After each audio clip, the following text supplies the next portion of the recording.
If any of you guys have purchased a vehicle from these people, sight unseen, and had it shipped to you, you definitely want to have the car inspected. Let me show you why.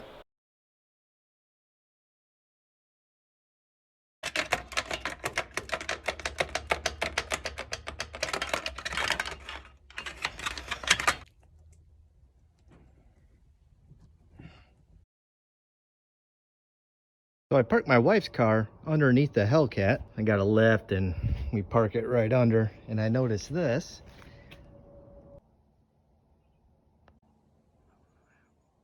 What you just saw was the short that I had created on YouTube to highlight the main issues I had when I received the car. I bought this car with 13 miles on it and then hired reliable carriers to transport it from Alabama to Michigan. Even reliable carriers had noted some damage that they had found on the car when they picked it up. Reliable delivered the car a few days later, and I met them at a gas station to pick the car up. When I picked the car up, it had 13 miles on it, and when I drove it home, it had 40. Obviously, the dealer and the factory missed some things like the heat shield, missing plastic rivets, and improperly installed air dam. I reached out to the dealer that I bought the car from, but they were ghosting me, and my time is worth more than my money, so I ended up buying all the necessary parts to put this car back to 100%. So let's start with removing the belly pan and see why this car with only 40 miles on it is leaking oil.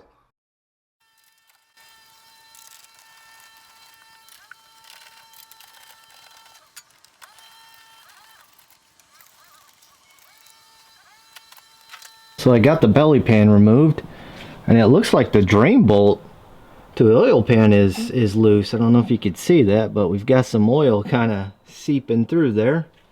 And then if you look at the oil filter, we've got some drips coming down from the seal up top, and we've got some drips hanging out at the bottom of the oil filter there. So I'm hoping the oil filter is just loose, as well as the drain plug. So I'll tighten those things up, and hopefully that will resolve those issues. But what concerns me is the steering rack here. It's like we have some grease leaking out of the bottom of this steering rack. So that might be an issue that will need to be taken care of later down the road.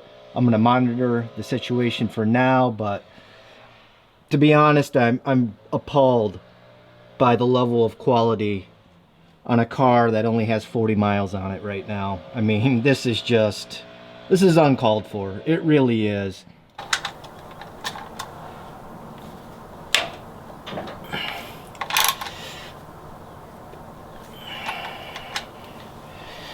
Hopefully that won't leak anymore.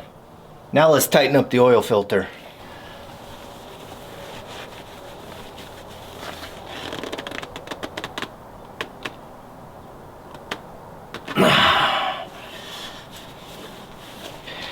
So I got the oil filter tightened up. I was able to turn it probably about a quarter turn, and I think that might do it. So we'll find out. I'll monitor it. I'll go up there and start it, see if I see anything leaking after that.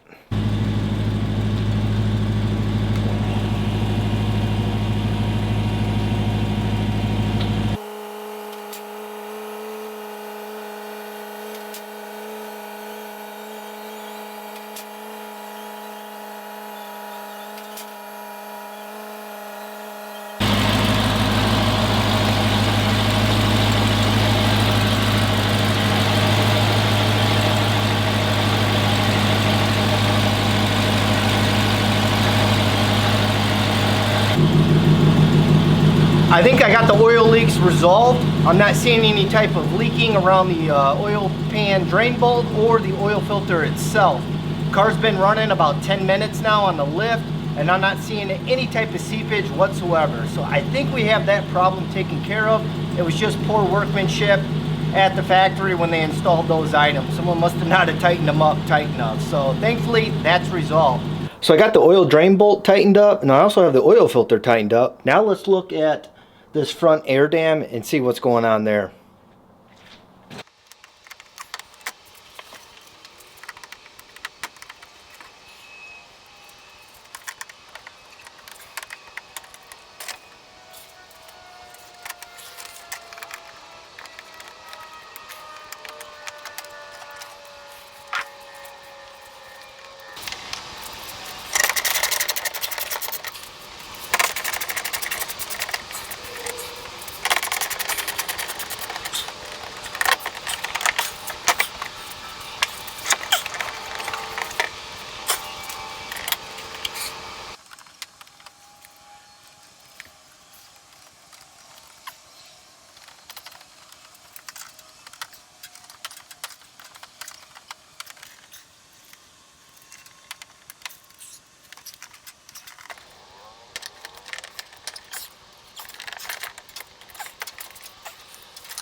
So I got part of the plastic air dam removed. I'm not seeing any damage here. Everything looks good.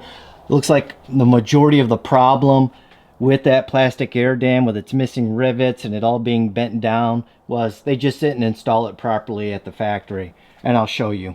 So here's the bottom of that air dam with the scoops in it that was damaged. You guys saw the rivets were broken from this top piece, and it caused the air scoops to kind of flap around under here. And the reason why it was doing that is they installed it wrong from the factory. I don't know how well you can see this, but there's a metal clip here that a screw goes into, and they installed it at an angle. And when they did that, when you tighten that bolt up to fasten it to the body of the car, it caused this whole air dam to buckle. So I don't know how well you can see that, but there's kind of a hump right here when it should be completely flat like it is on the other side.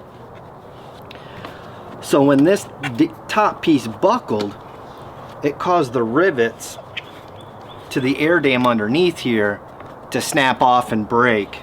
So sadly I can't reuse this piece because it's buckled right here, and it's just not reusable. And this plastic piece from Dodge is like $500. So I had to spend that kind of money to get the car back to 100%. I just kind of gave up on reaching out to the dealer. They didn't want to help me. They just kept ignoring me. So I'm not going to play those games. I'd rather just fix the car myself. That way I know it's done right. And hopefully the part will be here next week. I can put it all back together and the car will be back to 100% again. Well, it's been a few weeks now and I've received most of the parts. I got my new air dam, and let me show you the differences between the old one and the new one. So I think having them lined up like this will really illustrate the damage from the old one versus the new one here. So all the damage was on this side, the passenger side, and I don't know how well you guys can see that, but it is definitely warped right here. Should be flat across. See over here on the other side, the driver's side was fine. It's flat. The scoops are connected properly. But on this side, when this clip got installed and they tightened it down, it caused this whole section to bow, which then in turn snapped all these rivets that hold the scoop to this top piece on the plastic panel. So this thing's pretty much crap, but I've got my new one. So we're gonna go ahead and get that thing installed. Time to get this new one installed.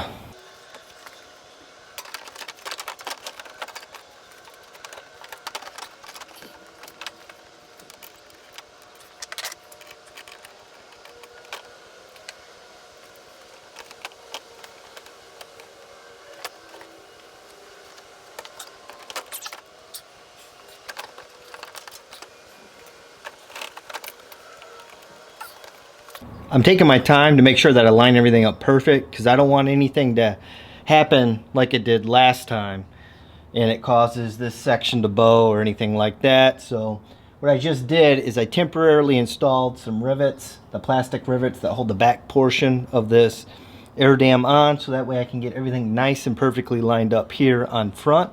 Once I get everything installed as far as the bolts and somewhat snugged up, then I'll go around and make sure that everything's positioned perfectly before I permanently snap in the clips and also tighten up the bolts.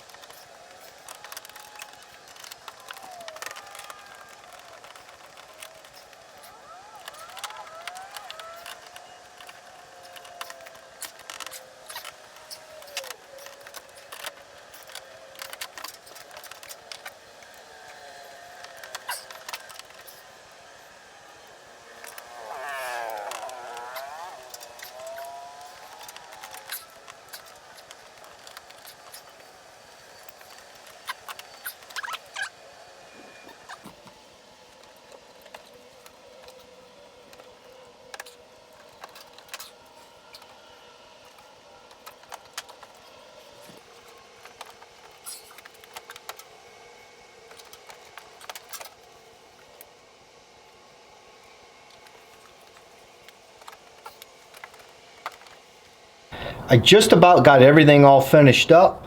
I'm just going to install the last two clips next to the to this heat exchanger right here, and we should be good to go.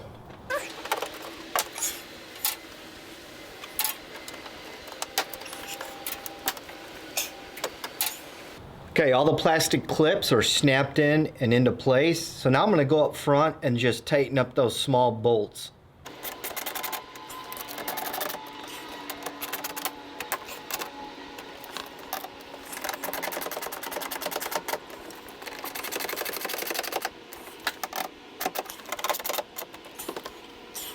So I got the front air dam all installed. We have all the missing plastic rivets installed. I ordered plenty of those, so I've got some backups.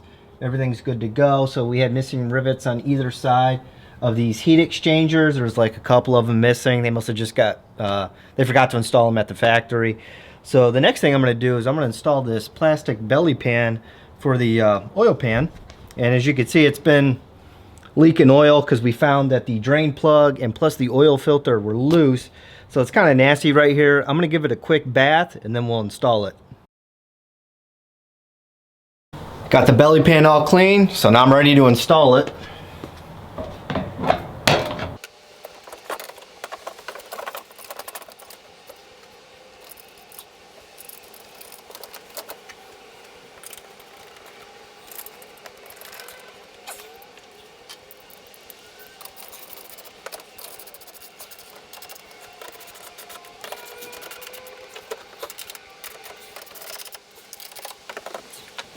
All right, now it's time to put this heat shield on for the starter.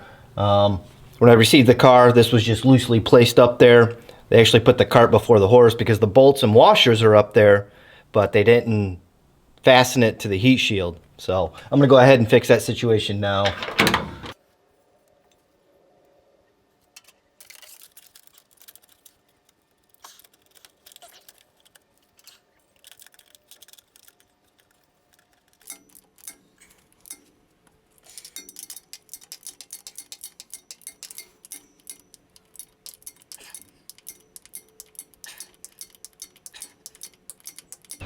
So there's one thing left to do, and that's to remove this dealer decal. I don't know why dealers do this. It's almost like they're branding their car, which really isn't their car, it's mine. Kind of reminds me with, you know, cattle ranches, where they put the brand on their cattle. So, you know, I'm gonna go ahead and remove this. I don't like that being on there, so let's get this off of there.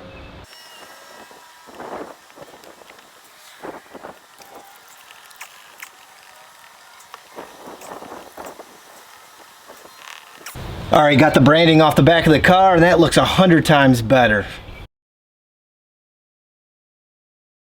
It was really disappointing that I had to fix my brand new car myself, but at least I know now that the car is 100% perfect. Thankfully, most of the problems I had were pretty minor and were easy to repair.